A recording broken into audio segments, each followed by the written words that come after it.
Vous écoutez Europe 1, il est 11h30. Le journal de la santé avec Elisabeth Assayag. Un paquet de cigarettes unique pour tous, c'est pour janvier 2017. On vous expliquera les détails de ce paquet. Trop d'antibiotiques prescrits avant l'âge de 2 ans pourraient favoriser l'obésité.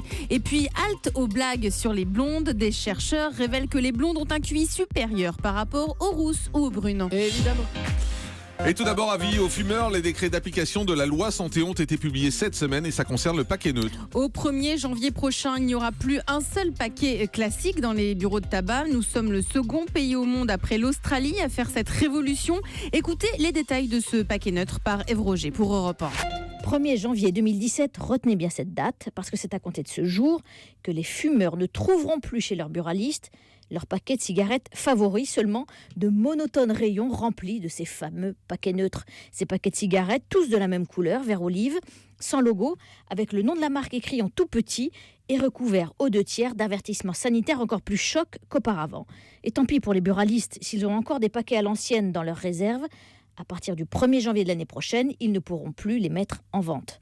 Alors évidemment, comme la révolution ne peut pas se faire en un jour, les décrets ont prévu un échéancier. À partir du 20 mai prochain, dans moins de 2 mois, donc c'en est fini de la fabrication des anciens paquets.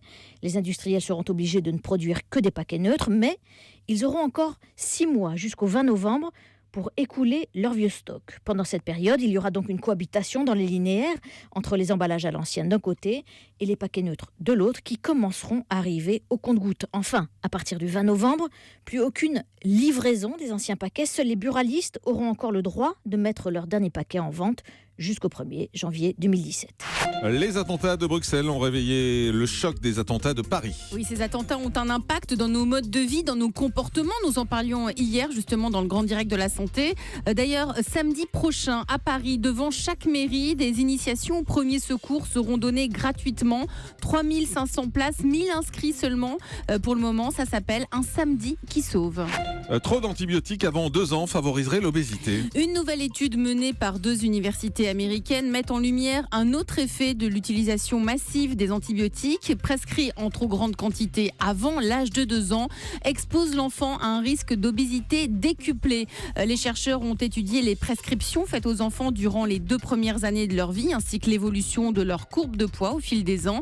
Quand les données médicales ont été croisées, les scientifiques ont noté une forte prévalence d'obésité chez les enfants qui s'étaient vus prescrire des antibiotiques de façon répétée avant l'âge de 2 ans. Un risque de 25% en plus de devenir obèse avec l'âge a même été observé.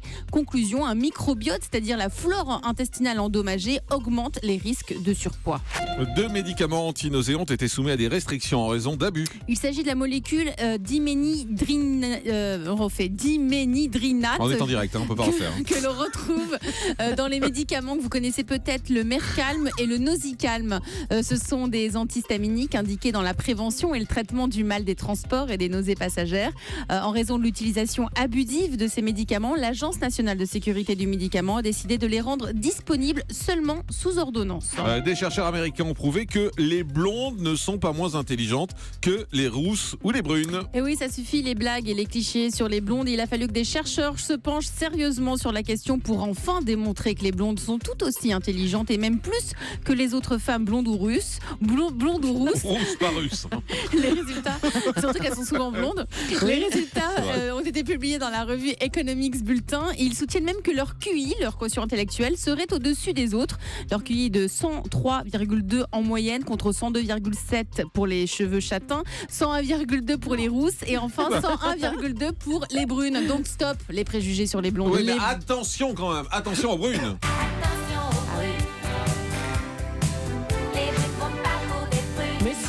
Merci Non, Jean-Marc. non, pas du tout. Merci Jean-Marc.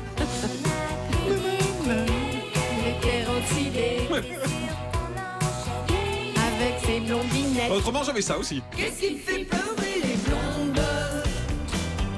Qu'est-ce qui fait tourner le monde et refleurir les lilas? En tout cas, ce n'est pas toi. Vous le faites, vous l'imitez en plus, c'est merveilleux. Allez, le chiffre du jour. Manger 10 amandes par jour aiderait à garder la ligne et rester en meilleure santé. Il s'agit d'une étude publiée dans la revue médicale Nutrition Research. Ces oléagineux permettraient aux adultes comme aux enfants. Il y a de l'accent là. Il y a des années d'études. Je me suis entraînée pendant 1 heure. Comment ça fait? Allez-y. Nutrition Research.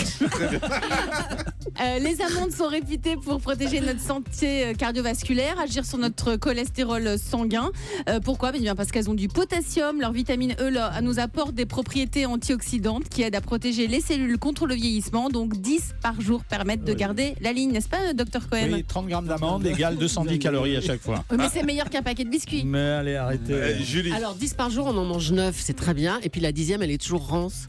Vous n'avez pas remarqué? Ah ouais. Il y a toujours un truc où elle n'a pas bon goût et c'est la un truc dernière comme par intéressant. hasard. Moi, je préfère écouter Sylvie Vartan. Qu'est-ce qui fait pleurer